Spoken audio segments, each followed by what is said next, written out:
Today we're going to talk about the parent functions. These 6 functions are going to be extremely important for what we're doing for the next couple days in class. So we have the 6 functions listed on the right, their names, and then you have 6 options for which equation goes with each function name. Pause your video for a minute and see if you can guess which one's which.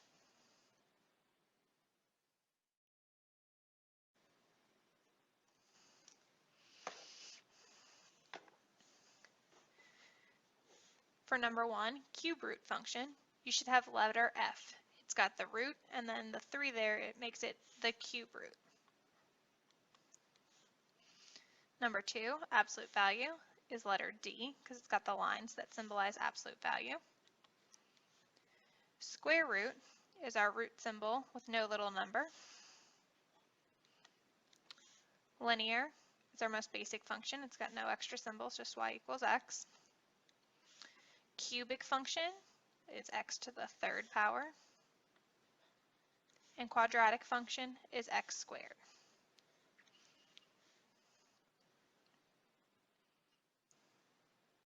Our next function is the absolute value function.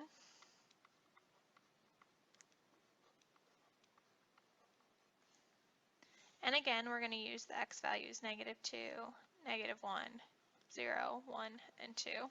Those will help us notice our pattern. The absolute value means the distance away from 0. So the absolute value of -2 would be 2. Absolute value of -1 is 1. Absolute value of 0 is 0. Absolute value of 1 is 1. And absolute value of 2 is 2. So let's plot these points and see what it does. -2, 2. -1, 1. 0, 0. 1, 1. And 2, 2. So if you notice, it makes sort of a V shape, and if we wanted, we could continue on with our dots in those directions. So absolute value makes a V shape. That should help you remember it. Absolute value makes a V.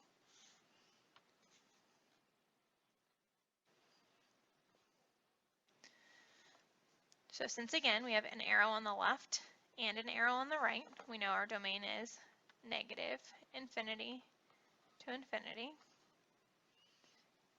Our range this time, our lowest point is at 0, so our range is going to go from 0 to infinity. And our end behavior.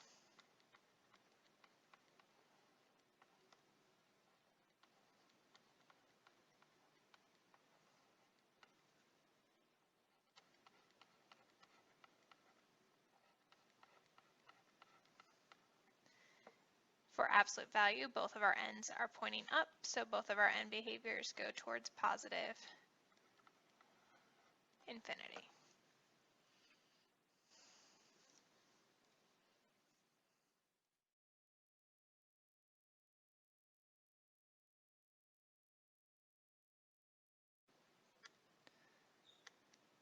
All right, our third function is x squared, which is called a quadratic function. And again, we're going to use -2, -1, 0, 1, and 2.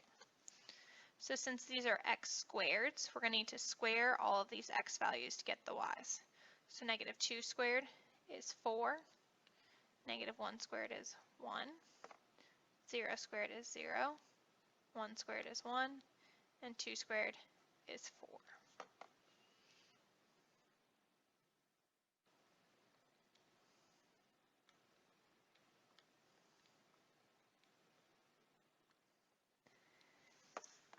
Now, if we had -3 and 3 in our x values, what do you think our y value would be for those?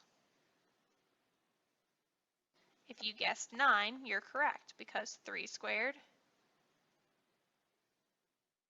is 9 and -3 squared is also 9. So our quadratic functions make a U shape.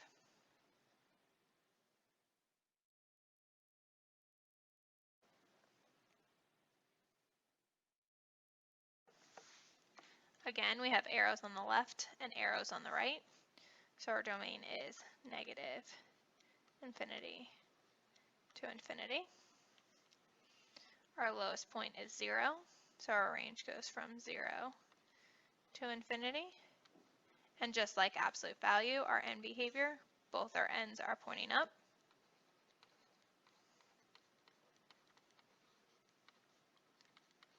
So for both ends, f of x is going towards positive infinity.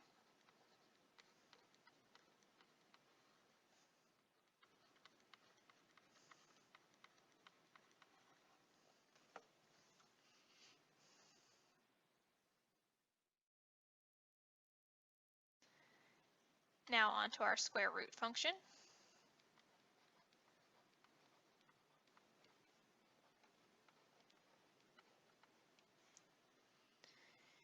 Since we're dealing with square roots, we need to pick some different x values because there's only certain numbers that you currently know how to square root. Later on this year, you're going to learn how to square root negatives, but for right now, we're going to stick to square rooting positives. So the lowest x value we're going to use is 0. And then for the rest of our x values, we want to choose perfect squares. So we're going to choose 1, 4, and 9. This will help us in making sure that we have whole number answers for our y values. So the square root of 0 is 0. The square root of 1 is 1. The square root of 4 is 2. And the square root of 9 is 3. So 0, 0, 1, 1, 4, 2, and 9, 3. Since we're not going to square root negative numbers, we're not going to keep going to the left. We're just going to have one arrow that points to the right, and our graph kind of looks like an eyebrow. So our domain starts at 0 and goes to the right forever. So 0 to infinity. Our range also starts at 0 and then goes up forever. So the range will be 0 to infinity. And square root's special with end behavior. Since we only have one arrow, we're only going to have one part to our end behavior. So as x goes to positive infinity, because our arrow's on the right, f of x goes to positive infinity.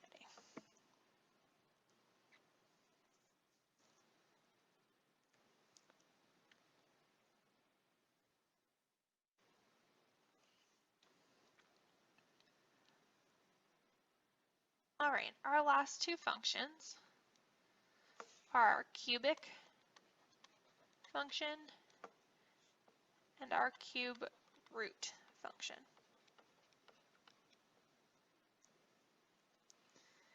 For our cubic function, we can go back to choosing -2, -1, 0, 1, and 2. And we're going to raise each of these to the third power to get our y values, which are -8, -1, 0, 1, and 8. So -2, -8.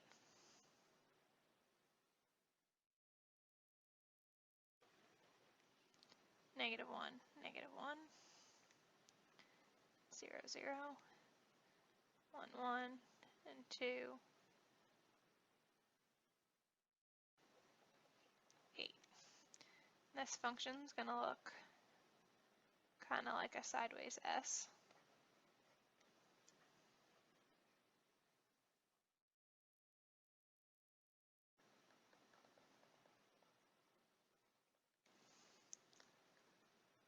Since there's an arrow on the left and an arrow on the right, domain's going to be negative infinity to infinity. Since there's an arrow pointing down and an arrow pointing up, the range is negative infinity to infinity. And end behavior, as x goes to positive infinity, f of x goes to positive infinity. And as x goes to negative infinity. The arrow on the left is pointing down, so f of x is going towards negative infinity.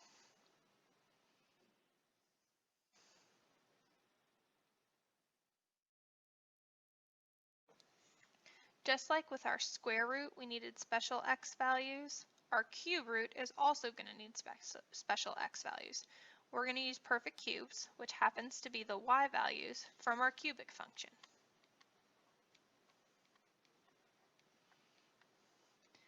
If we take the cube root of those numbers, we'll get what we used to cube it.